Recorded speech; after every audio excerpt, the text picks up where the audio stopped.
When Hawaii was peopled by giants. A scientist makes amazing discoveries in island catacombs which are older than those of Rome, by H. Coffin Berry in San Francisco, California. This newspaper article is from the Sunday Advertiser, March 22, 1908. So I have quite a few of these that are new. I doubt many viewers have seen before. Several different methods of burial were practiced, depending upon station. The funeral rites of a high chief differed widely from those of the common people, human sacrifices being offered that he might enter the other world with attendants suitable to his rank. He cleansed bones, entirely freed from the flesh and neatly covered with kapa and red feathers, were eventually concealed in some secret and inaccessible cave by a trusty attendant, selected before death and sworn to secrecy. The bones were carried to the selected place of concealment by night when the attendants had fallen asleep and after the Cooney sorcerers had avenged the chief's death, usually supposed to be due to evil spirits.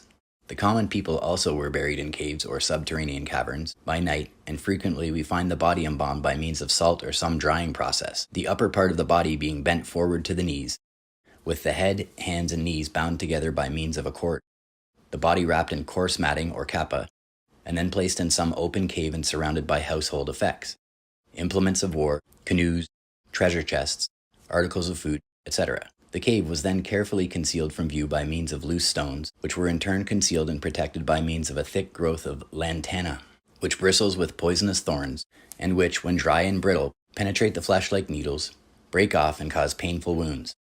During the first few days after death, ghosts are supposed to haunt burial caves and battlefields and to endeavor to strangle their enemies, but gradually become weaker. To look upon certain of these was supposed to cause instant death, and I have met natives even today who believe that they have seen the spirit of some departed chief marching by night with his ghostly attendant. For this period there must have been human habitation, these pioneers having been expelled from distant islands of the south or southwest, or driven from their course by konas, or southerly gales, which frequently blow for months at a time. A Japanese fishing junk, which had been blown out of its course in this way, was wrecked upon the island of Oahu in 1832 with 4 men on board, all of whom were rescued by the Hawaiians. Kadu, a native of the Caroline Islands, drifted 1,500 miles due east to the Marshall Islands, where he was rescued by Kotzebue in 1817. These and many other recorded instances and traditions show the chances of migration from west to east. Plant and animal life, as we see it, are also in support of this conclusion. And again, the natives of all of these groups of islands from New Zealand to the Hawaiian Islands, scattered over a distance of 4,000 miles, speak dialects of the same language and have the same physical appearance, manners, customs, religions, rites, taboos, and traditions. We now have much reason for believing that this vast and scattered Polynesian race originally came from Asia, as did some of the American pioneers whose descendants are our American Indians. I saw 2 ancient idols dug from beneath an old rice field on Pearl Harbor, which instantly suggested the totem poles of our Haida Indians. And I have seen Japanese students attempt conversation with Siwash Indians, mistaking them for coolies of their own country. In 1905, after 2 weeks of the severest physical exertion and being repeatedly stung and lacerated by lantana and cacti, we finally came upon an ancient burial cave of considerable magnitude. A half-white native boy whom I had lured into service, and whose name I curtailed to Pau, from one of sufficient length to have perspective, was removing the luscious fruit from the abundant cacti, preparing it for lunch by rubbing off the needle-like thorns on his coat sleeve, when he noticed the repeated flight of bees from the cacti to a small opening almost under our feet. A few moments of energetic work with arcane knives and the removal of a bushel or 2 of lava rock revealed an opening just large enough for a man's body. After burning out the bees and yellow jackets, I lowered the native into the opening to a distance of about 10 feet, where he secured a footing, fastening the rope above. I was about to join him with my bicycle lamp, when in a voice unnecessarily loud and agitated, he began casting insinuations derogatory to the moral character of insects, past, present, and future. The yellow jackets had gotten at him, and stimulated a subterranean vocabulary that was positively poetic. A peculiar echo of the cave made it seem that he was swearing in 2 languages at once, each oath being as neatly welded as links in an endless chain. I hauled him out as quickly as possible, and in a few moments we both entered the cave well protected by mosquito netting and lighted by a calcium carbide lamp. This cave led gradually downhill for 100 feet to an opening in the sheer wall of a cliff, where we could look down for hundreds of feet to a stream below, where wild bananas and hau trees were growing.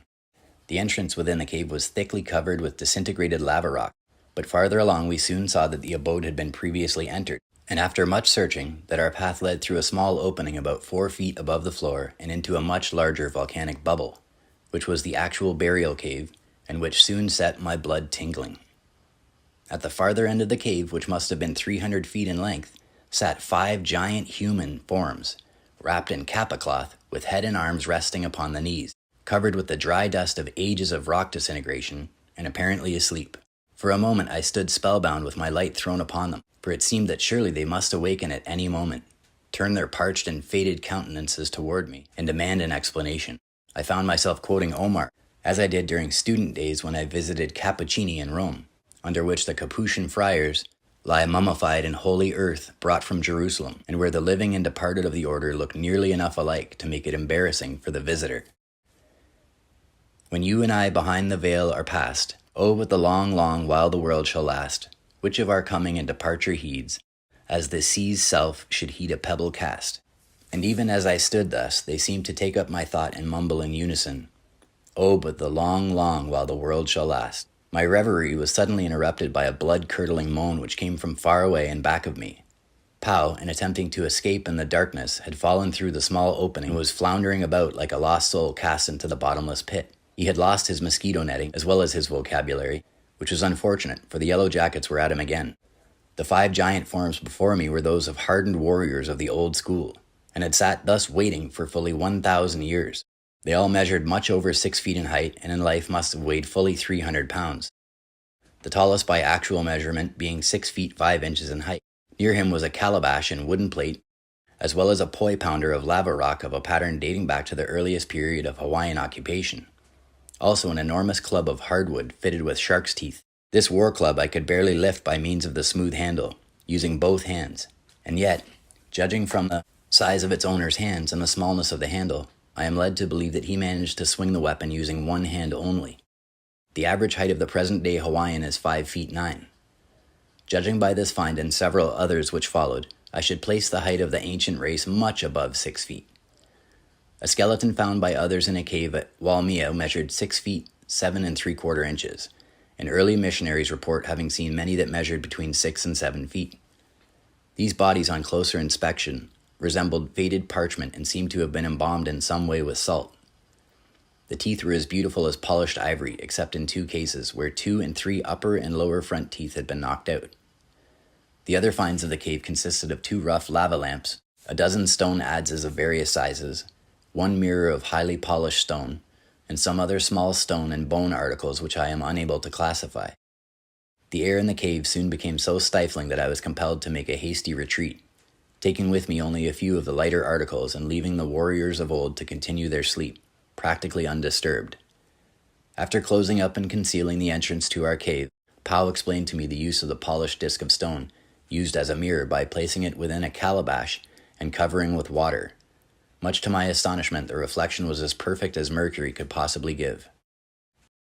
During 1905, we discovered 4 other caves, but 3 of these had been looted and nothing of importance left aside from a few bones, a fragment of kappa cloth, and an adze or 2. Late in March, however, while attempting to follow some wild goats up a cliff, I came upon an open cave which evidently had been used by the animals as a place of shelter, and which afforded me good opportunity for scanning the opposite wall of the canyon for likely places. Human sacrifice stone. Just below me and beyond this point, I soon discovered the wall of an ancient heiau or pagan temple. An hour's work with a sharp cane knife removed sufficient lantana to enable me to reach this wall, which was about 4 feet high, 3 feet wide, and enclosed about a half acre. The floor of the enclosure was carefully paved with flat stones which had been well selected and put in place with considerable skill.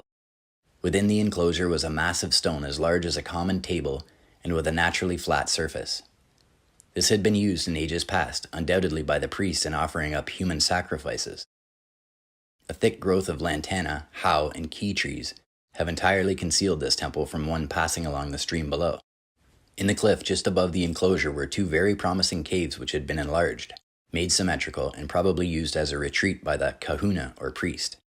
Just beyond this point, we were compelled to use rope and tackle in making the descent of perhaps 50 feet to the floor below, where we found 3 skeletons and but 1 mummified body wrapped in coarse matting.